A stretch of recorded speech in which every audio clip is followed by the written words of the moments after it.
सा बचा है।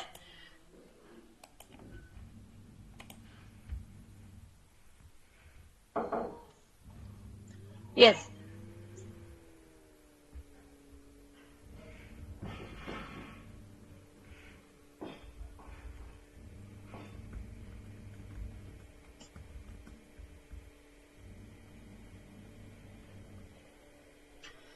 ओके, तो जल हमारा बचा है थोड़ा सा, तो वाटर को कंप्लीट कर लेते हैं और लास्ट में फिर जो भी आपके क्वेश्चंस होंगे उसको हम यहाँ पे लेंगे।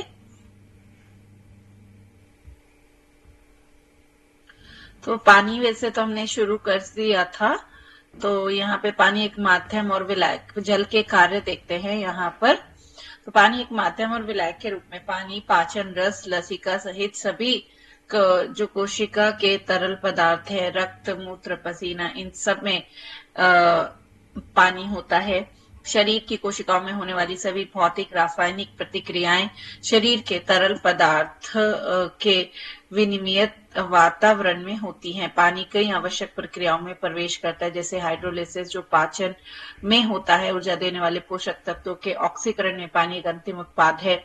स्नेहक के रूप में पानी सभी तरल पदार्थों में चिकनाई होती है, क्योंकि वे ठोस पदार्थों को एक दूसरे के ऊपर फिसलने में आसान बनाते हैं। तो जल आधारित तरल पदार्थ शरीर के विभिन्न हिस्सों में स्नेहक के रूप में कार्य करते हैं, विशेष रूप से जोड़ों के भीतर, जहां श्लेष द्रव गति को आसान बनाता है और उपास्थि और हड्डी को टूट फूट में कम करता है। यानी कि जो आपके जॉइंट्स है, कार्टिलेज, उन सब में ये हेल्प करता है, जिससे मूवमेंट आपका इजी हो सके और आपके जो डैमेज है चीजें उनको कम कर सके। तापमान को कंट्रोल करने में, टेम्परेचर को कंट्रोल करने में भी जो है पानी का मुख्य काम आता है। पानी पूरे शरीर में गर्मी के वितरण और शरीर के तापमान के नियमन में महत्वपूर्ण भूमिका निभाता है। कड़ी मेहनत, गर्मी के संपर्क में आने पर बुखार या केवल ऊर्जा वाले पोषक तत्वों के मेटाबॉलिज्म के कारण शरीर में गर्मी उत्पन्न होती है और शरीर में गर्मी के नुकसान का सबसे प्रभावी मार्ग त्वचा की सतह से पसीने के रूप में पानी का वाष्पीकरण है। तो आपको बहुत ज्यादा ऊर्जा वाला खाना खाएं या गर्मी बहुत ज्यादा तेज गर्मी में आए या फिर जो है कड़ी मेहनत करें, तो इन सब के बाद आपको गर्मी उत्पन्न होती है आपके शरीर में और जिससे स्वेटिंग होती है और स्वेटिंग के में पानी का वाष्पीकरण इवेपोरेशन द्वारा वाटर जो है आपका कम होता है। आहार खनिजों के स्रोत के रूप में पानी, हालांकि पानी केवल ऑक्सीजन और हाइड्रोजन से बना होता है। जो पानी हम पीते हैं या भोजन तैयार करने के लिए उपयोग करते हैं उनमें कैल्शियम, मैग्नीशियम, तांबा, फ्लोराइड जैसे खनिज महत्वपूर्ण मात्रा में होते हैं। मात्रा पानी के स्रोत और पानी के उपचार के आधार पर अलग अलग होगी। जबकि कठोर जल में मैग्नीशियम और कैल्शियम होता है, शीतल जल में सोडियम हो सकता है। शरीर में जल वितरण, शरीर के भीतर पानी दो प्रमुख भागों में पाया जाता है, इंट्रासेलर यानी सेल के अंदर और एक्स्ट्रासेलर यानी कि सेल के बाहर। इंट्रासेलर फ्लूइड जो है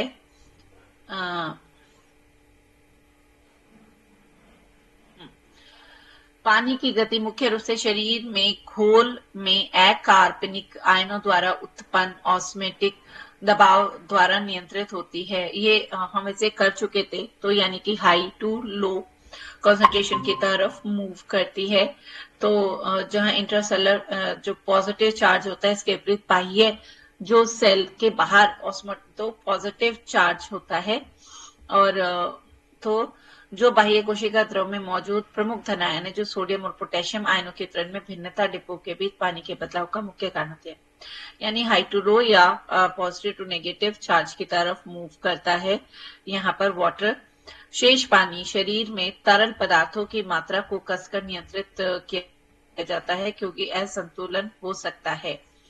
विनाशकारी, एक सामान्य व्यक्ति में पानी के सेवन और उत्सर्जन दोनों को आवश्यकता अनुसार समायोजित करके जल संतुलन बनाए रखा जाता है। पानी सेवन जल के प्रमुख स्रोत जो है पूर्व निर्मित जल, जिसे हम पानी या पेय पदार्थ के रूप में उपयोग करते हैं, उसमें तरल पदार्थ तथा भोजन में पूर्व निर्मित पानी होगा। खाद्य पदार्थ, पानी और पेय पदार्थों के अलावा शरीर के लिए पानी का दूसरा सबसे महत्वपूर्ण स्रोत है। अधिकांश खाद्य पदार्थों में लगभग 50% पानी होता है, लेकिन दूध में पानी की मात्रा सबसे अधिक होती है। फलों और सब्जियों में दूध के बाद आती है पानी की मात्रा, जबकि वसा और तेल में पानी नहीं होता है। कुकीज, केक, चॉकलेट में पानी अपेक्षाकृत कम होता है। यह पूरा समूह दैनिक जल सेवन में 25 से 30% योगदान देता है। इसे खाद्य पदार्थों में पूर्व निर्मित पानी भी कहा जाता है। नंबर 2, जल जो शरीर के भीतर खाद्य पदार्थों के ऑक्सीकरण से उत्पन्न होता है, जिसे ऑक्सीकरण जल या चयापचय यानी मेटाबॉलिज्म जल कहा जाता है। यानी कि जो वाटर आपका मेटाबॉलिज्म के द्वारा उत्पन्न होता है, उसको मेटाबॉलिक ऑक्सीकरण जल या मेटाबॉलिक वाटर कहा जाता है।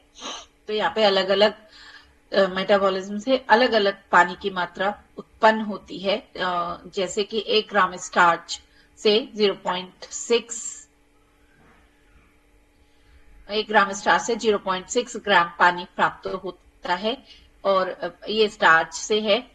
प्रोटीन से 0.41 ग्राम और फैट से 1.07 ग्राम पानी मिलता है। यह स्रोत कुल इन पॉइंट्स को आप नोट करके रखें कि किससे कितना पानी उत्पन्न होता है, यानी इनके मेटाबॉलिज्म से। यह स्रोत कुल जल इनपुट का 10% योगदान देता है, यानी जितना पानी आप दिन भर में इनटेक करते हैं उसका लगभग 10% आपका मेटाबॉलिज्म से ही आता है। इसे ऑक्सीकरण जल या मेटाबॉलिक वाटर कहते हैं। अवशिष्ट पदार्थों के रूप में भी जाना जाता है। जल उत्पादन, शरीर में पानी की हानि। शरीर में पानी 4 मार्गों से नष्ट होता है, ये हम सभी जानते हैं। एक तो यूरिन के द्वारा, त्वचा के द्वारा, आंतों यानी कि मल के द्वारा, और चौथा फेफड़ों के द्वारा।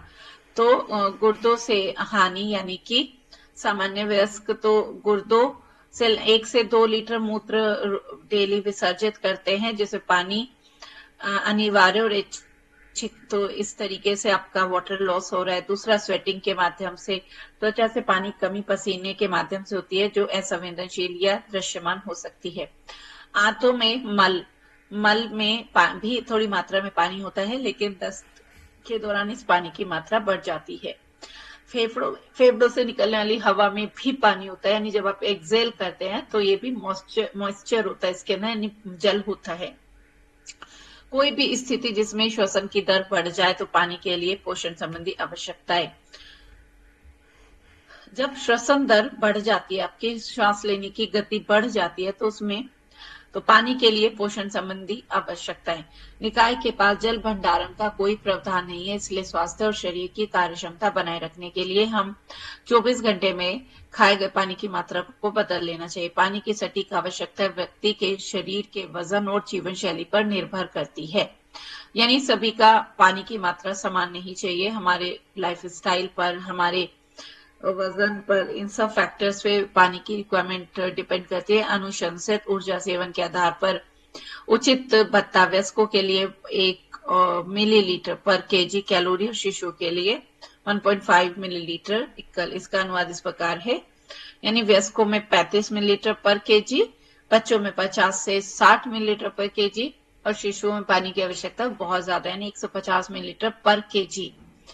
शिशुओं में पानी की आवश्यकता अधिक होती है क्योंकि उनके गुर्दे के घुलनशील भार को संभालने के लिए सीमित क्षमता, उनके शरीर में पानी का उच्च प्रतिशत और शरीर के वजन की प्रति इकाई बड़े सतह क्षेत्र के कारण व्यायाम, उच्च तापमान, कम आर्द्रता, अधिक ऊंचाई, हाई फाइबर आहार में तरल पदार्थ की आवश्यकता बढ़ जाती है। अगर आप ज्यादा एक्सरसाइज करते हैं, वर्कआउट करते हैं, कोई भी हाई टेम्परेचर पर रहते हैं, गर्मी में बहुत ज्यादा, या फिर बहुत ज्यादा हाइट पर रहते हैं, या हाई फाइबर डाइट लेते हैं, तो उस समय आपके पानी की आवश्यकता बढ़ जाती है। हालांकि मादक और पेय, जब आप जैसे अल्कोहल, चाय, कॉफी सब लेते हैं, तो इसमें जैसे शराब और कैफीन दोनों ही मूत्रवर्धक तरल पदार्थ की कमी होती है। स्वास्थ्य पहलू, कोशिका और ऊतकों का सही कामकाज पोषक तत्वों की उचित सांद्रता पर निर्भर करता है। तो कोई असामान्य हानि या तरल पदार्थों के जमा होने से कई तरह की समस्याएं हो सकती हैं, जैसे डिहाइड्रेशन के प्यास, भूख की कमी, पेशाब कम आना, शारीरिक प्रदर्शन खराब होना, जी मिचलाना, बिगड़ा हुआ बॉडी टेम्परेचर, मांसपेशियों में ऐंठन यानी क्रैम्प्स, नाड़ी दर में वृद्धि, श्वसन दर में वृद्धि, सामान्य दुर्बलता, तो ये सब डिहाइड्रेशन के कारण होता है। अक्सर लोगों में जैसे क्रैम्प्स आना, ये सब जो है डिहाइड्रेशन के भी एक सिम्टम्स हो सकते हैं। शरीर के वजन के 10% से अधिक पानी की कमी के साथ रक्तचाप में कमी, हृदय गति की क्षतिपूर्ति वृद्धि के कारण हृदय विफलता की संभावनाएं होती हैं। यानी कि पानी के अगर वजन के हिसाब से कमी हो रही है तो उसके कारण जो है हार्ट फेलियर के भी चांसेस हो सकते हैं। जिन लोगों के लिए पानी की कमी के साथ साथ सोडियम की महत्वपूर्ण हानि हो सकती है, तो पानी के साथ साथ सोडियम की भी हानि हो सकती है। उनमें वे लोग शामिल हैं जो किसी प्रकार की कठोर शारीरिक गतिविधि में लगे हुए हैं और जो काम कर उच्च पर्यावरणीय तापमान के संपर्क में है। यानी कि जो बहुत हाई वर्कआउट कर रहे हैं, शारीरिक बहुत ज्यादा मेहनत कर रहे हैं, जो काम पर उच्च पर्यावरणीय तापमान पर, हाई टेम्परेचर पर संपर्क में है, उष्ण कटिबंधीय क्षेत्रों में आने वाले लोग जो गर्मी के आदी नहीं हैं, ऐसे लोगों को और आम तौर पर किसी भी व्यक्ति को सोडियम की कमी को पूरा करने के लिए पीने वाले तरल पदार्थों के साथ थोड़ी मात्रा में नमक, हवाई जहाज उड़ना, 3 घंटे उड़ान के दौरान एक व्यक्ति को लगभग 1.5 लीटर पानी बर्बाद हो सकता है। यानी कि जब आप हाइट पर हैं, एरोप्लेन में हैं, तो उस समय आपका बॉडी का पानी का लॉस काफी ज्यादा होता है, डिहाइड्रेशन होता है। मुख्यतः पसीने में वृद्धि के कारण हवाई जहाज में निरार्द्रीकृत हवा इतनी शुष्क होती है कि अत्यधिक असंवेदनशील पसीना और वाष्पीकरण होता है। उस समय अच्छी शारीरिक स्थिति वाले एथलीटों के शरीर में 3% पानी की कमी होने पर एथलीट प्रदर्शन में कमी का अनुभव होता है। शरीर के कुल पानी में से 2% की कमी से कार्य कुशलता में 20 से 30% की अगर पानी कमी हो रही है तो आपकी एफिशिएंसी, वर्क एफिशिएंसी में भी गिरावट आती है। विकासशील देशों में दस्त के कारण होने वाली तरल हानि हजारों बच्चों की मौतों की जिम्मेदार बनती है। यानी डिहाइड्रेशन, पानी, नमक और चीनी के साधारण मिश्रण के साथ ओरल रिहाइड्रेशन थेरेपी ओआरटी मौतों की संख्या को कम करने में अत्यधिक। अभी तो जैसे ओआरएस, चीनी पानी, नमक चीनी का घोल, ये सब चीजें देनी चाहिए। यानी डिहाइड्रेशन नहीं होना चाहिए, मिनरल की कमी नहीं होनी चाहिए, पानी की कमी नहीं होनी चाहिए। जब आपको वॉमिटिंग, डायरिया, लूज मोशन, कोई भी प्रॉब्लम हो तो उस समय आपको आपके बॉडी से आपके मिनरल्स बहुत तेजी से, जैसे सोडियम फ्लश आउट होता है और पानी की कमी होने लगती है, तो मिनरल्स और वाटर को मेंटेन करने के लिए आपको अपने जैसे नमक चीनी का घोल, उसमें सोडियम भरपूर मात्रा में होता है, सोडियम क्लोराइड, तो पानी, तो इस उन मिनरल्स की कमी ना होने दें और पानी की कमी ना होने दें। इसके बाद है शोफ। कुछ रोग स्थितियों में शरीर सकारात्मक जल संतुलन में होता है, यानी तरल पदार्थ का सेवन उत्सर्जन से अधिक है और कहा जाता है कि रोगी को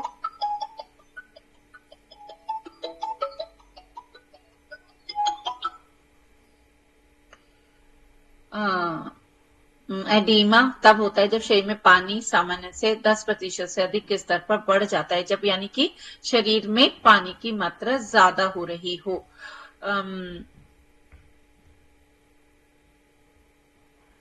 क्वेशरकोर पीएम में आहार, प्रोटीन की कमी और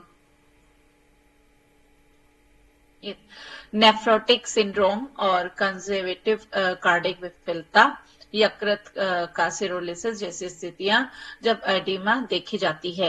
यानी कि पानी बॉडी के अंदर रिटेन होने लगता है, पानी की मात्रा शरीर में बढ़ने लगती है। प्लाज्मा प्रोटीन की कमी का होना, सोडियम उत्सर्जन में गड़बड़ी शरीर में जल प्रतिधारण या एडिमा का कारण होता है। यानी कि बॉडी प्रॉपर उन चीजों को बॉडी एलिमिनेट नहीं कर पा रही है, तो वो उस स्थिति में जो है शरीर में जल की अधिकता होना भी सही नहीं है। आहार, फाइबर, कुछ खाद्य पदार्थ विशेष रूप से अनाज, कुछ फल और सब्जियों में पर्याप्त मात्रा में आहार फाइबर या रफेज होता है। अन्य पोषक तत्वों के विपरीत अपाच्य पदार्थों का यह मिश्रण शरीर में अवशोषित नहीं होता है, न ही इसका पाचन होता है, न ही अवशोषित होता है। इसके बजाय यह मल में मात्रा को बढ़ाता है। यह गुण सेहत के लिए फायदेमंद होता है। दूसरे शब्दों में कहें तो आहार फाइबर पौधों या अनुरूप कार्बोहाइड्रेट का खाद्य हिस्सा है, जो बड़ी आंत में पूर्ण या आंशिक किण्वन के साथ बड़ी आंत के अंदर फर्मेंटेशन के जो साथ माना छोटी आंत में पाचन और अवशोषण के लिए प्रतिरोधी है। आहार फाइबर में पॉलीसेकेराइड, ओलिगोसेकेराइड, लिग्निन संबंधित पौधों के पदार्थ शामिल होते हैं। तो मेटाबॉलिक बीमारियां जैसे डायबिटीज, हार्ट डिजीज, बीमारियों में जो मल पर दबाव डालने के परिणाम स्वरूप होती हैं, जैसे कि डायवर्टिकुलर रोग, हेट्रस हर्निया, बवासीर आहार में कम फाइबर का परिणाम है। उससे क्या होता है, आप अपनी जब फाइबर नहीं है तो मल आपके आंतों से बाहर नहीं निकलता आसानी से। तो जब मल आपके आंतों से बाहर नहीं निकल पाता तो आप पेट पर जोर डालते हैं, तो उससे क्या होता है, उसी से आपको बवासीर यानी पाइल्स की प्रॉब्लम होती है, हर्निया की प्रॉब्लम हो सकती है, डायबिटीज। तो पेट पर अननेसेसरी प्रेशर नहीं डालना चाहिए, और ये इंडिकेट करता है कि आपके डाइट में फाइबर की मात्रा कम है। फाइबर होगा तो पेट पर जोर नहीं डालना पड़ेगा, मल अपने आप आपके शरीर से बोवल मूवमेंट इजिली क्लियर हो जाएगा, आसानी से बाहर आ जाएगा। तो फाइबर का काम ही सिर्फ सफाई का है। जैसे घर में झाड़ू लगाने का काम होता है, घर की डस्टिंग सफाई आप करते हैं, उसी तरीके से आपकी इंटरनल क्लीनिंग में फाइबर आपको हेल्प करता है। तो सफाई का काम, आपको कोई पोषक तत्व प्रदान नहीं कर रहा है, आपको कोई न्यूट्रिशन नहीं दे रहा है, ना उसका पोषण हो रहा है, ना पाचन हो रहा है, ना एब्जॉर्प्शन हो रहा है शरीर को के अंदर, तो उसका रोल क्या है? उसका रोल है सफाई करने का। तो अगर आपके डाइट में फाइबर ही नहीं होगा तो आपका मल, आपको कब्ज होएगी, मल सख्त होएगा और उससे बहुत सारी बीमारियां पैदा होती हैं। आहार फाइबर में कई घटक शामिल होते हैं जिन्हें घुलनशीलता या पौधों में उनके स्थान के आधार पर वर्गीकृत किया गया है। जैसे अघुलनशील, डीएफ, डीएलएफओ सेल्यूलोज, या कुछ हेमिसेल्यूलोज, या घुलनशील। ठीक है, तो अलग अलग टाइप के जो होते हैं फाइबर होते हैं। तो कुछ घुलनशील होते हैं, कुछ अघुलनशील होते हैं, कुछ हेमिसेल्यूलोज होते हैं। तो पैक्टिन या एक जटिल पॉलीसेकेराइड जो सेब और कई अन्य फलों और जड़ों में पाया जाता है, पकने पर यह एक कड़ी जैसी बनाती है। यह रेशेदार नहीं है और पूरी तरह से पच जाता है। यानी कि कुछ फाइबर ऐसे होते हैं जो पच जाते हैं, यह रेशेदार नहीं है, पूरी तरह से पच जाता है, और मल पर इसका बहुत कम प्रभाव पड़ता है, आहार फाइबर के विपरीत। फिर भी इसे अक्सर आहार फाइबर का हिस्सा माना जाता है। जैसे कि एप्पल के अंदर कार्य, आहार आहार फाइबर का काम क्या है? एक तो तृप्ति, सेटिस्फेक्शन देता है। उच्च फाइबर वाले भोजन का सेवन तृप्ति की भावना पैदा करता है। भोजन का आहार भोजन का सेवन कम होता है, जिसमें जितना ज्यादा फाइबर की मात्रा होगा वो उतना ही आपको सेटिस्फेक्शन देगा। कम खाने से ज्यादा मतलब जल्दी सेटिस्फेक्शन आएगा आपके अंदर। जिस खाने में फाइबर कम होता है वो आप मात्रा में उतना ही ज्यादा खाते हैं और उससे सेटिस्फेक्शन नहीं, आप उस खाने को खाते जाएंगे फाइबर लेस फूड को, और वो आप मात्रा में ज्यादा खा पाएंगे, तो कंपैरेटिवली फाइबर रिच फूड को।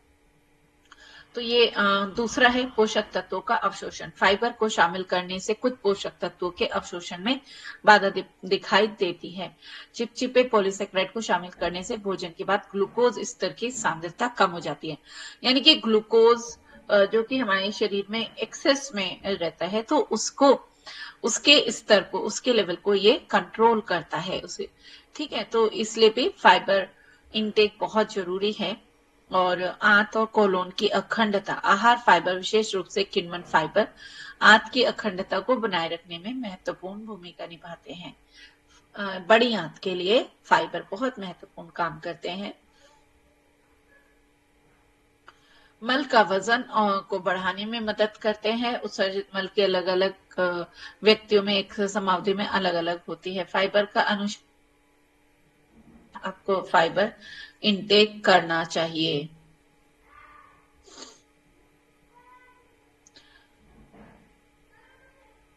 आहार फाइबर कोलोन कैंसर और हृदय रोगी जैसी पुरानी अपक्षय बीमारियों के खिलाफ सुरक्षात्मक भूमिका निभाता है। इसके अलावा फाइबर को सीरम एस्ट्रोजन सांद्रता को कम करने के लिए भी दिखाया गया और इसलिए हार्मोन से संबंधित कैंसर के खिलाफ सुरक्षात्मक प्रभाव हो सकता है।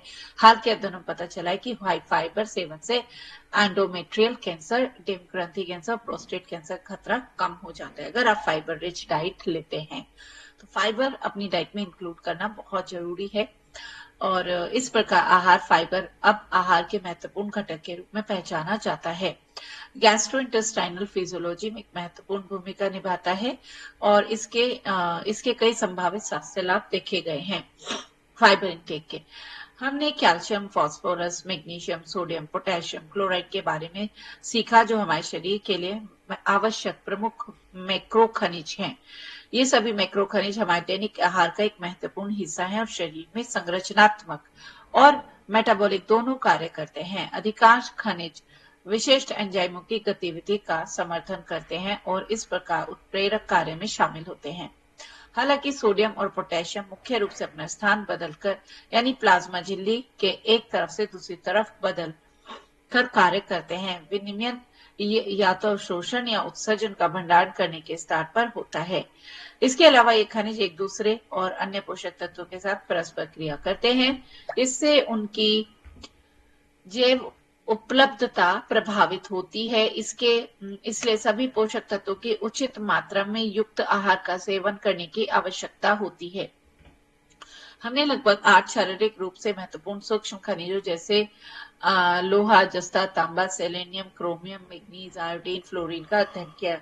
हमने इनके इतिहास, सामग्री के साथ स्रोत और क्या इनका मेटाबॉलिज्म है, कहाँ ये एब्जॉर्ब होते हैं, कैसे इनका एक्सक्रीशन होता है, क्या इनकी टॉक्सिसिटी हो सकती है, इनकी अधिकता से क्या नुकसान हो सकता है, ये सब हमने यहाँ पर जाना, पढ़ा और सीखा। हमने सीखा कि पानी जीवन के लिए एक आवश्यक पोषक तत्व है। यद्यपि कुल शरीर में पानी की मात्रा अलग अलग व्यक्तियों में अलग अलग होती है, लेकिन यह शरीर की एक महत्वपूर्ण भूमिका निभाता है। इसमें पूरे शरीर में कई पोषक तत्व और अपशिष्ट पदार्थों को ले जाना और खनिज, विटामिन, एमिनो एसिड, ग्लूकोज और कई अन्य छोटे अणुओं के लिए विलायक के रूप में कार्य करता है, यानी कि उनको घुलनशील उसमें घुलते हैं और जोड़ों के आसपास स्नेहक के रूप में यानी कि विलायक के रूप में, विलायक मतलब घोलने वाला, बहुत सारे विटामिन, मिनरल्स इन सबको घोलने का काम करता है। पानी जोड़ों के आसपास एक स्नेहक का काम करता है, जोड़ों के अंदर एक लुब्रिकेंट का काम भी करता है। इसी के साथ साथ कुशन के रूप में भी कार्य करता है। यह शरीर के तापमान को भी कंट्रोल करता है। आंखों, रीढ़ की हड्डी और गर्भ में भ्रूण के आसपास एमनियोटिक थैली के अंदर एक सदमे अवशोषक के रूप में कार्य करता है और कई रासायनिक प्रतिक्रियाओं में सक्रिय रूप से भाग लेता है। हमने सीखा कि आहार फाइबर अब आहार के महत्वपूर्ण घटक के रूप में पहचाना जाता है। गैस्ट्रोइंटेस्टाइनल फिजियोलॉजी में एक महत्वपूर्ण भूमिका निभाता है और इसके कई संभावित स्वास्थ्य लाभ देखे गए हैं। तो यहाँ पे आपका जो पूरा सिलेबस है ऑलमोस्ट कंप्लीट हो गया है। तो यहाँ पर विटामिन ए का एक चार्ट है। तो विटामिन ए 2 रूप में पाया जाता है, रेटिनॉल और कैरोटीन। तो दोनों के यहाँ पे आपको सोर्सेज दिए गए हैं। विटामिन ए के लिए भी कितनी मात्रा में चाहिए, किस एज में, और कैरोटीन कितनी मात्रा में चाहिए। कैरोटीन ऑलमोस्ट जितनी येलो ग्रीन कलर की वेजिटेबल्स हैं उन सब में कैरोटीन के रूप में विटामिन ए पाया जाता है।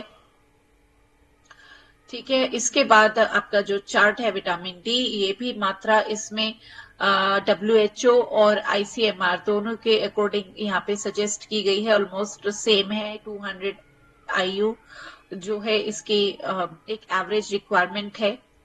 विटामिन के लिए जो मतलब रिक्वायरमेंट है यहाँ पे उसका चार्ट दिया गया है, जो है यहाँ पे जो बच्चे हैं उनमें कितने रिक्वायरमेंट होती है। जैसे जैसे एज बढ़ती चली जाती है तो विटामिन के की जो जरूरत है वो भी बढ़ती चली जाती है और लगभग 60 प्लस होने पर इसकी रिक्वायरमेंट स्टेबल हो जाती है। थियामिन यानी कि विटामिन B1 इसके यहाँ पर भी चार्ट दिया गया है थियामीन का 3.2.3 जो है यहाँ पे टेबल। तो ये थियामीन यानी कि आईसीएमआर के अकॉर्डिंग इवन आपको लेना चाहिए एज वाइज। ठीक है, तो उसका भी चार्ट यहाँ पर दिया गया है।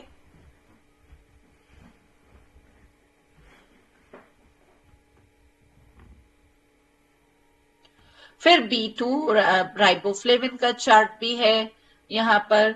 और इसकी रिक्वायरमेंट जो है जो पुरुष आसीन कार्य, मध्यम कार्य, जो हैवी वर्कआउट कर, जिनको भारी काम करना होता है, उनकी रिक्वायरमेंट, मध्यकारी कर महिलाओं के लिए कितनी रिक्वायरमेंट है इसकी, वेरी हाई। राइबोफ्लेविन की रिक्वायरमेंट फीमेल्स में कंपैरेटिवली काफी हाई रहती है।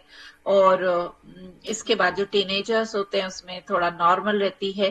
तो फीमेल्स नियासिन यानी कि B3 विटामिन B3 के अंदर भी महिलाओं के यानी कि बी की जो विटामिन बी होता है इसकी रिक्वायरमेंट महिलाओं के अंदर काफी ज्यादा देखी जाती है। पुरुषों के कंपैरेटिवली महिलाओं के अंदर इसकी आवश्यकता ज्यादा होती है। पायरिडॉक्सिन यानी कि B6 की रिक्वायरमेंट भी आप चार्ट को देखेंगे तो मेल एडल्ट मेल के कंपैरिजन में फीमेल को इसकी रिक्वायरमेंट हाई रहेगी, ज्यादा रहेगी। और जो है बच्चों के अंदर इसकी मात्रा थोड़ा कम चाहिए होती है। और टीनेजर्स में भी ऑन एवरेज नॉर्मल एक रिक्वायरमेंट चाहिए होती है। फॉलिक एसिड यानी कि B9 की रिक्वायरमेंट भी यहाँ पर महिलाओं के अंदर काफी हाई दिखाई गई है। B9 यानी कि फॉलिक एसिड आयरन की कमी को पूरा करता है। जो कि मासिक धर्म के अंदर उनको ब्लड लॉस काफी होता है, तो जिससे उनकी जो ब्लड लॉस है उसको पूरा किया जा सके। तो B9 फॉलिक एसिड की जो कमी है या रिक्वायरमेंट है वो काफी ज्यादा हाई होती है फीमेल्स के अंदर। और इसके बाद B12, सो B12 के लिए भी वैसे तो देखिए B12 का जो सोर्सेज है वो क्या होते हैं, आपकी बॉडी के अंदर ही सिंथेसिस होता है, आपकी बॉडी के अंदर ही बनता है। इसके फूड सोर्सेज काफी कम हैं। और जो आपकी लार्ज इंटेस्टाइन है, बड़ी आंत है, उसके अंदर ही इसका मतलब सिंथेसिस होता है B12 का। तो फूड सोर्सेज के द्वारा इसकी पूर्ति नहीं की जा सकती, यानी खानों में जो है उनमें B12 की मात्रा काफी कम होती है। जो लोग नॉन वेजिटेरियन फूड लेते हैं उनको फिर भी थोड़ी मात्रा में खाने के द्वारा मिल सकता है। लेकिन जो वेजिटेरियन है, वेजिटेरियन फूड में, प्लांट बेस्ड फूड में विटामिन B12 नहीं पाया जाता है। इसका बॉडी खुद ही प्रोडक्शन करती है, सिंथेसिस करती है। जो हमारे इंटेस्टाइनल बैक्टीरिया है वो खुद इसको प्रोड्यूस करते हैं। लेकिन इसकी प्रॉब्लम आती है अगर आपके अंदर B12 की डेफिशिएंसी है तो वो इसके प्रोडक्शन में नहीं आएगी, इसके सिंथेसिस में नहीं आती है। आपके अंदर अगर इसका एब्जॉर्प्शन नहीं हो रहा है वहां प्रॉब्लम आती है। आप B12 का सिंथेसिस तो फिर भी प्रॉपर होता है, बट इसका एब्जॉर्प्शन प्रॉपर नहीं होने के कारण आपके शरीर में विटामिन B12 की कमी होने लगती है।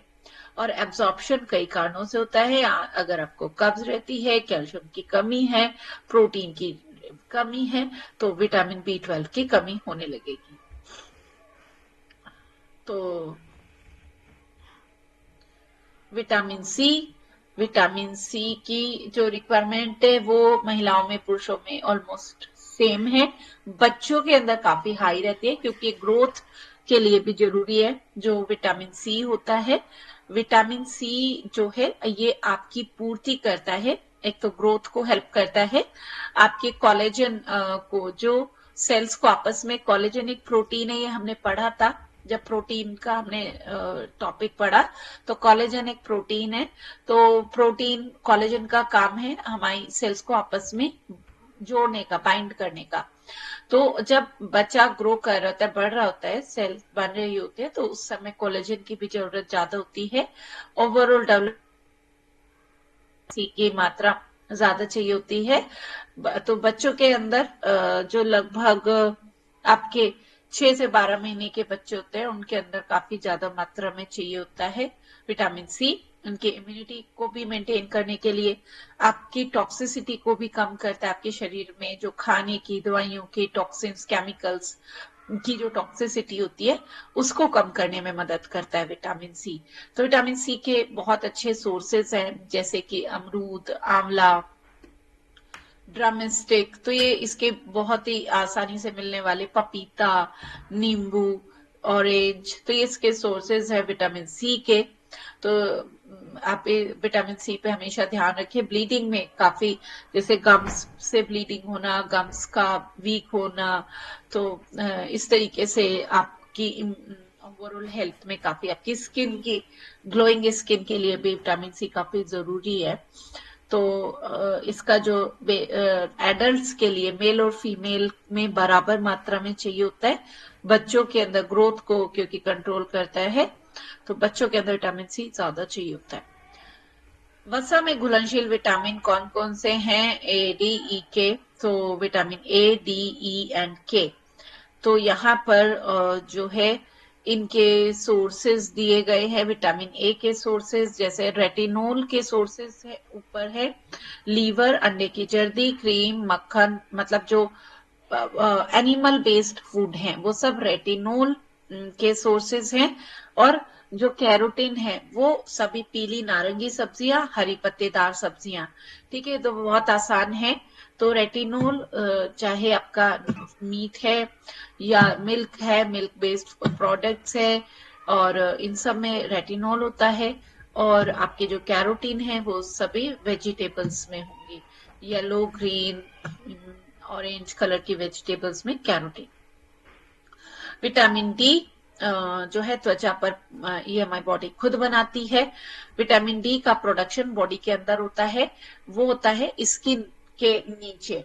तो इस पे सूर्य की प्रकाश जो पड़ता है उसकी क्रिया के द्वारा जो मेलेटिन हार्मोन है वो, मेलानिन हार्मोन है वो, जो है विटामिन डी का सिंथेसिस करता है। तो इसके भी फूड सोर्सेस नहीं है, ना के बराबर है। तो इसके थोड़ा बहुत जो अंडे, मक्खन, मछली, इन सब से थोड़ी बहुत मात्रा में प्राप्त किया जा सकता है। बट जो मेन सोर्सेस है विटामिन डी के वो सनलाइट है। तो इसका जो काम है संक्रमण के प्रति प्रतिरोध, कैल्शियम और फास्फोरस का अवशोषण, हड्डियों में कैल्शियम और फास्फोरस का जमाव। तो विटामिन ई के सोर्सेस जितने भी वनस्पति तेल हैं, साबुत अनाज है, गहरी डार्क ग्रीन लीफी वेजिटेबल्स, मेवे और ड्राई फ्रूट्स, तिलहन, ये सब विटामिन के सोर्सेस हैं। मेन इसका रोल आता है ब्लड क्लोटिंग के लिए। और विटामिन के विटामिन के भी गहरी हरी पत्तेदार सब्जियां और अंडे की जर्दी, लीवर, इन सब में पाया जाता है। और जीवाणु संश्लेषण, यानी कि जैसे विटामिन बी 12 जीवाणु बनाते हैं, आंतों में जो बैक्टीरिया है, इंटेस्टाइनल जो बैक्टीरिया है वो उसका सिंथेसिस करें। इसी तरीके से विटामिन के को भी हमारी बॉडी खुद सिंथेसिस कर सकती है, बैक्टीरिया उसको बना सकते हैं। तो ये आपको नोट करना चाहिए। तो जैसे विटामिन के, विटामिन बी 12, इनके, और विटामिन डी को बैक्टीरिया नहीं बनाएंगे, उसको हमारी स्किन के नीचे बनता है। बैक्टीरिया बनाते हैं दो विटामिन को, विटामिन के एंड बी 12। ठीक है, तो इनके फूड सोर्सेस थोड़ा कम होते हैं। यही सब चीजें फिर यहाँ पे आपको फिर से बताई गई है, मैंने ये एक बार कंप्लीट करा दिया है।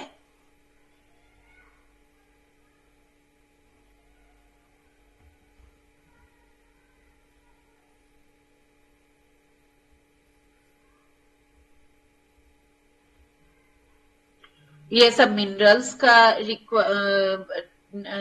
डाटा है, कितना चाहिए आपको आयरन। तो इसमें आयरन की भी मात्रा महिलाओं को ज्यादा चाहिए होती है पुरुषों के कंपैरेटिवली, एडल्ट फीमेल को।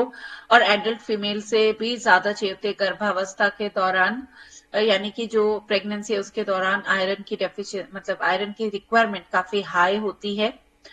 तो इस तरीके से यहाँ आयरन की मात्रा बताई गई है।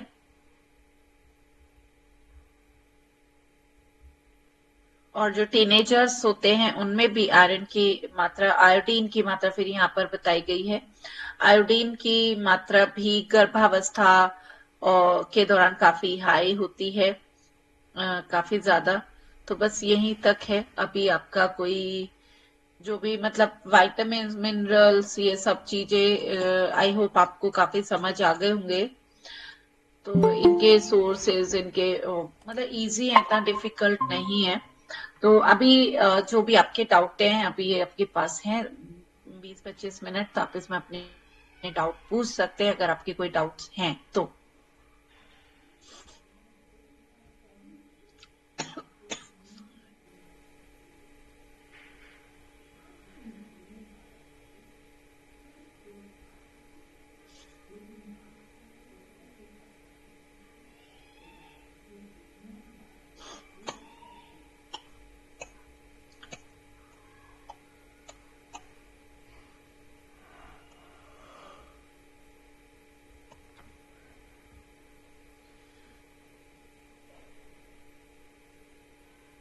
चलिए मैं ही यहाँ पे आपको एक बार रिपीट करा देती हूँ जो है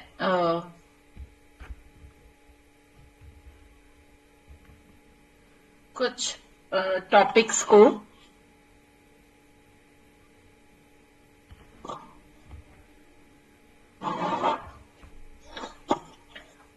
ओके तो देखिए आई थिंक ए और सी तो आपको क्लियर हो गए होंगे कि विटामिन ए के सोर्सेज रेटिनोल एंड कैरोटीन में किस तरीके से डिवाइड होते हैं। रेटिनोल आपकी आईसाइट के लिए बहुत जरूरी है।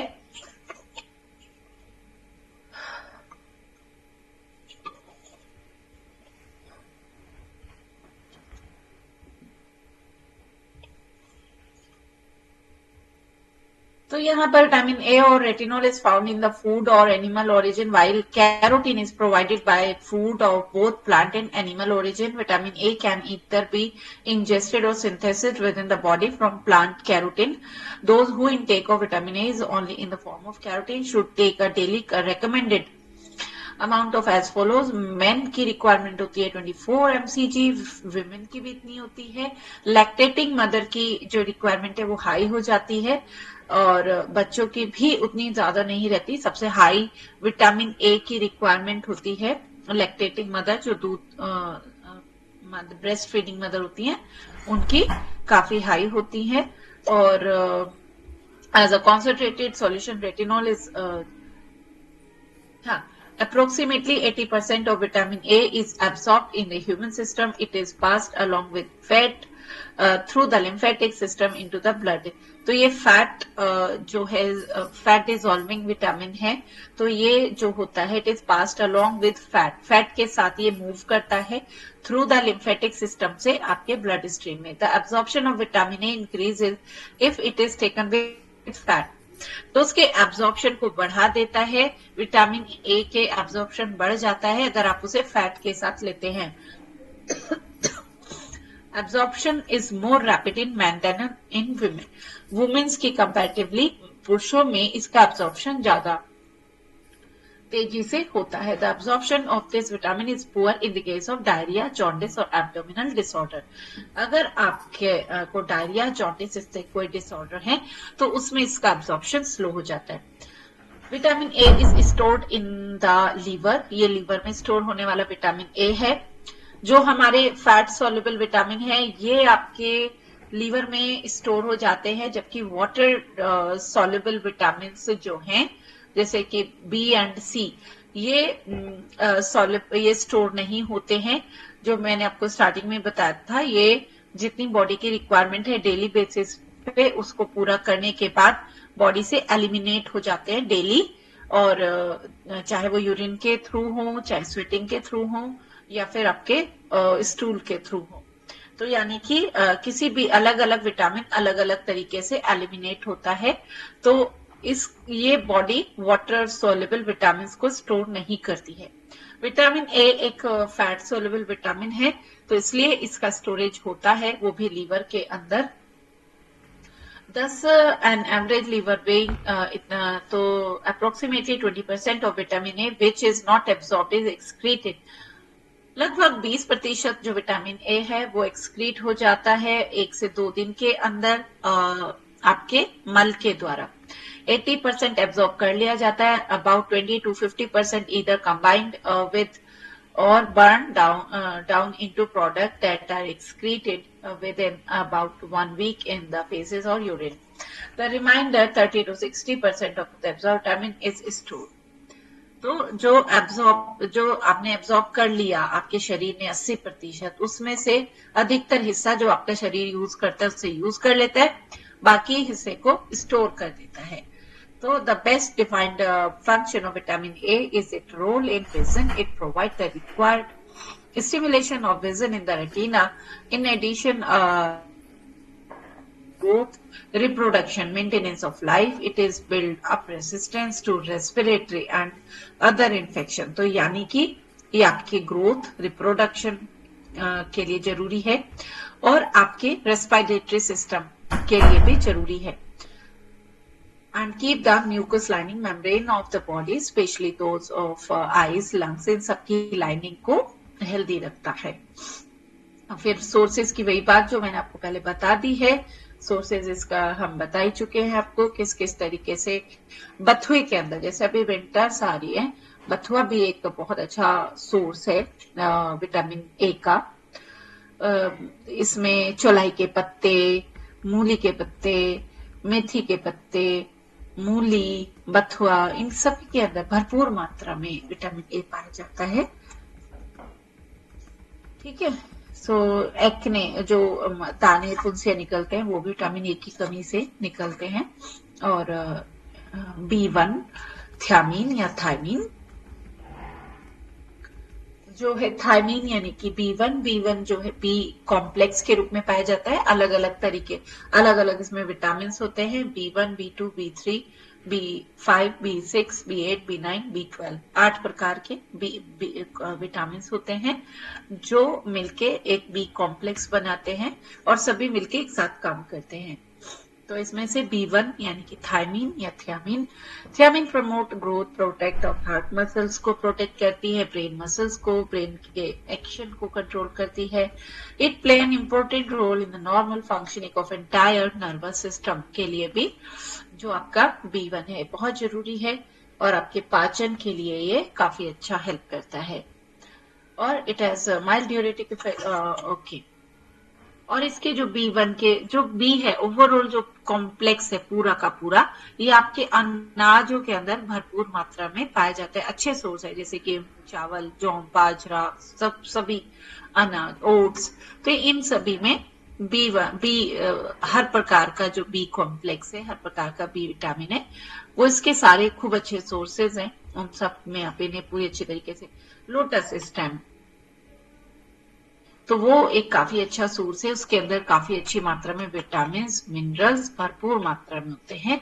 तो लोटस स्टेम को भी आपको रेगुलरली अपनी डाइट में इंक्लूड करना चाहिए। तो इसकी कमी से होता क्या क्या है? B1 की कमी से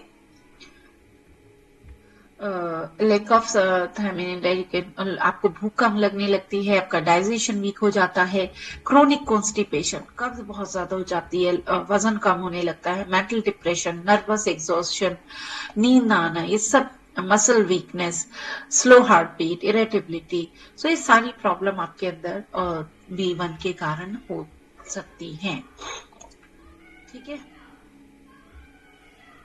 B2 यानी कि राइबोफ्लेविन, ये आपके हेल्थ और ग्रोथ दोनों के लिए अच्छा जरूरी है। It function as a part of group of enzyme it which is, तो ये आपके मेटाबॉलिज्म में, पाचन में काफी हेल्प करती है।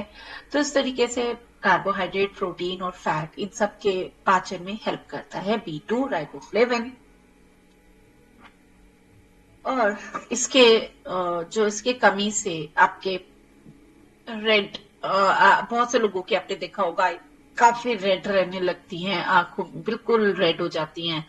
एबनॉर्मल सेंसिटिविटी टू लाइट, या लाइट से एकदम आंखें चुंधिया जाती हैं ना, एकदम आंखें बंद हो जाना, मतलब सेंसिटिविटी टू लाइट, ईचिंग होना आंखों में, बर्निंग होना, इन्फ्लेमेशन इन द माउथ, और या फिर माउथ के अंदर छाले वगैरह हो जाना, तो burning tongue, cracks on the lips, lips पे क्रैक्स आ जाना, corners of the mouth, it में ऑल्सो रिजल्ट इन डल और ऑयली हेयर, आपके हेयर खराब होने लगते हैं, स्किन ऑयली, बालों में ऑयल काफी आने लगता है, स्किन पे ऑयल आने लगता है, तो ये सब इंडिकेट करते हैं, नेल टूटने लगते हैं, तो ये सब सिम्टम्स इंडिकेट करते हैं कि आपके अंदर विटामिन बी की कमी है, B2 की। So riboflavin deficiency also leads to malfunctioning of the adrenal gland. So adrenal gland के malfunctioning को भी indicate करता है।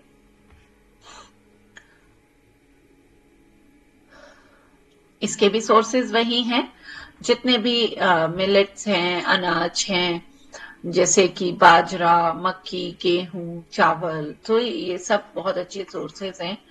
और B3 नियासिन भी इसी का एक है। तो ये वैसे तो मैं ऑलमोस्ट आपको करा चुकी थे, विटामिन जितने हैं, और नियासिन, B3 जो ब्लड सर्कुलेशन को, नर्वस सिस्टम को, और इन सब के लिए, मतलब ओवरऑल आपके नर्वस सिस्टम के लिए, डाइजेशन के लिए विटामिन बी कॉम्प्लेक्स बहुत जरूरी है। आपका नर्वस सिस्टम का प्रॉब्लम नहीं होगा, आपका डाइजेशन अच्छा रहेगा, स्किन, हेयर, नेल सब अच्छे रहेंगे, तो आपके हार्मोनल इम्बैलेंस नहीं होगा, है ना। तो इन सब के लिए आपको बी कॉम्प्लेक्स अच्छे से लेते रहना चाहिए। B5 पेंटाथोनिक एसिड, जिसको कि एंटी स्ट्रेस हार्मोन, ये आपके स्ट्रेस को कम करता है। एंड आयरन पिगमेंटेशन के लिए काफी हेल्प करता है, स्किन को क्लियर और क्लीन रखता है। तो मसल्स के भी, और जैसे प्री मेच्योर ग्रेइंग, आप बहुत ही आपके बाल सफेद हो जाना उम्र से पहले, टूटना, झड़ना, सब, तो विटामिन B5 जो है अर्थराइटिस को भी बढ़ाने का काम करता है। अगर आपके अंदर भी विटामिन बी की कमी हो रही है, तो उससे आपको अर्थराइटिस के भी चांसेस बढ़ सकते हैं। ठीक है, तो अभी इतना ही रखेंगे। सो मैंने विटामिन ऑलमोस्ट आपको काफी अच्छे से कराए हैं, इनको आपको खुद भी अच्छे से स्टडी करना चाहिए। और वैसे आप लोगों का क्वेश्चन अभी कोई आता नहीं है, लेकिन फिर भी क्योंकि आज हमारा लास्ट क्लास है, अगर कोई डाउट, कोई क्वेश्चन है तो उसको आप पूछ सकते हैं।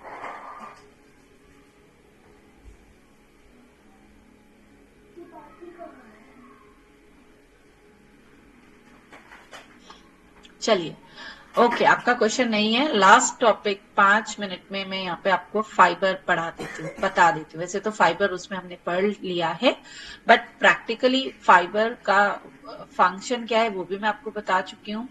मल को बढ़ाने में मदद करता है, आपके फूड के लिए सेटिस्फेक्शन देता है, आपको बहुत लंबे समय तक फुलफिल रखता है, आपको बहुत सारे इन्फ्लेमेशन को रिड्यूस करता है, बेसिकली बॉडी के इन्फ्लेमेशन को रिड्यूस करते हैं अगर आप फाइबर रिच डाइट लेते हैं तो। फाइबर किन चीजों से पूरा कर सकते हैं? फाइबर आपके अनाजों के द्वारा आप पूरा कर सकते हैं।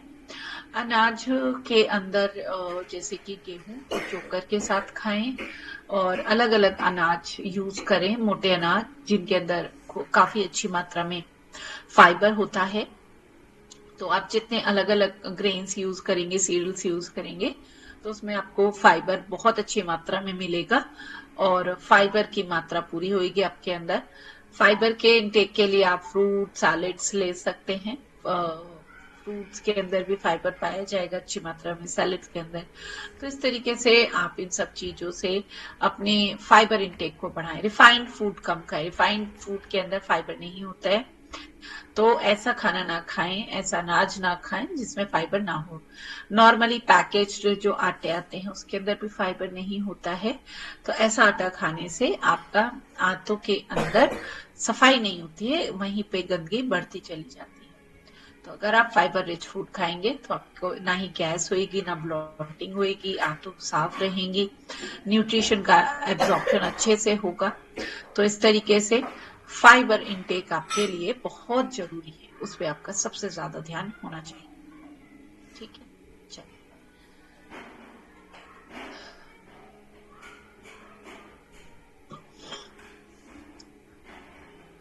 सो अभी हम यहीं पर क्लास को एंड करेंगे और क्योंकि आपका कोई क्वेश्चन नहीं आ रहा है, मैं ऑलमोस्ट सिलेबस पूरा कंप्लीट करा चुकी हूँ। तो इसी के साथ आप सबको बेस्ट विशेस, आप सब अच्छा करें और हाँ, ध्यान से अपनी चीजों को पढ़ें, समझें और अच्छे से अपने इस कोर्स को, सिलेबस को अच्छे से कंप्लीट करें। ओके, अभी आप लीव कर सकते हैं।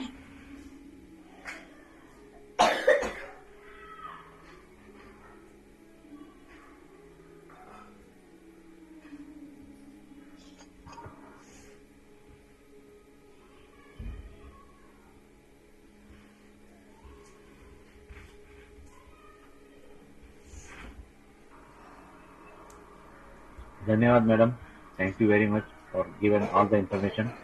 काफ़ी सारी इंफॉर्मेशन आपने दिए हैं थैंक यू। और ये हर एक हर एक क्वेश्चन के लिए हम लोग क्यों नहीं पूछते हैं, क्योंकि अभी तक हमें पता नहीं है कि यहाँ के बोर्ड में किस तरह के प्रश्न आएंगे। जब तक प्रश्न पत्र के सामने नहीं नहीं नहीं हमें कुछ भी एक मिले तो हम ये बता सकते नहीं हैं। नहीं, प्रश्न का मतलब है आपकी क्वेश्चन पेपर से नहीं है। प्रश्न का मतलब है कि आप सिर्फ क्वेश्चन पे, एग्जाम के नजरिए से अभी आप देख रहे हैं उसको, तो एग्जाम के नजरिए से मत देखिए। जो आप पढ़ रहे हैं पहले, मतलब एग्जाम देना अलग चीज है, उसको तो जब आप पढ़ेंगे तब क्वेश्चन आपके माइंड में आएंगे। लेकिन जो मैं आपको बता रही हूँ क्या उससे रिलेटेड, क्योंकि ये ऐसी टॉपिक्स हैं जो आपके नॉर्मल लाइफ में भी, डे टू डे लाइफ में यूज होने वाली चीजें हैं। तो इन चीजों से जुड़ी हुई चीजें आपके माइंड में क्वेरीज आनी चाहिए। तो उससे क्या होता है, जब आप कुछ उस चीज को के बारे में आप सोचेंगे समझेंगे तभी क्वेरीज आएंगी। तो उस चीज से, क्योंकि माइंड में डाउट आना जरूरी है, जो मैंने अपनी तरफ से बता दिया वो बता दिया, लेकिन हाँ, डाउट्स आपके माइंड में आने चाहिए। क्वेश्चन, रही बात क्वेश्चन पेपर की, क्वेश्चन पेपर तो देखिए, जब आपने सब कुछ स्टडी अगर किया हुआ अच्छे से, तो क्वेश्चन पेपर का पैटर्न आप कोई भी हो तो उससे अगर चीजें समझी हुई हैं तो आप उस हर फॉर्मेट में अपना क्वेश्चन पेपर आप अच्छे से कर पाएंगे। तो बेसिकली मेन चीज है चीजें समझना।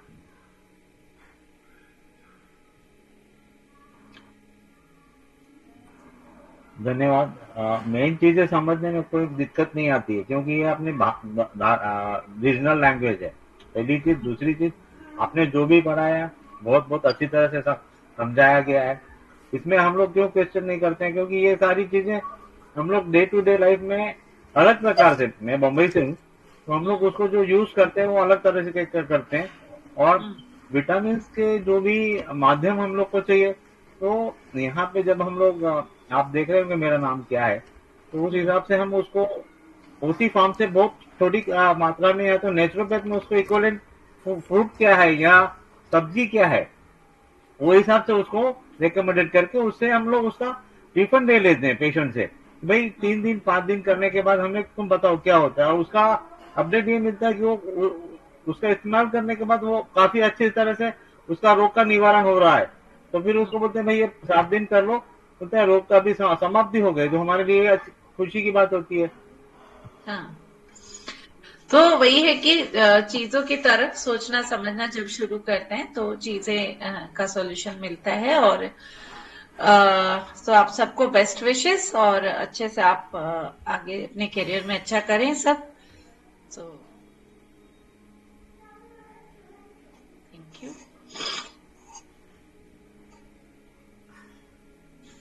अभी आप लीव कर सकते हैं। धन्यवाद, शुभ रात्रि।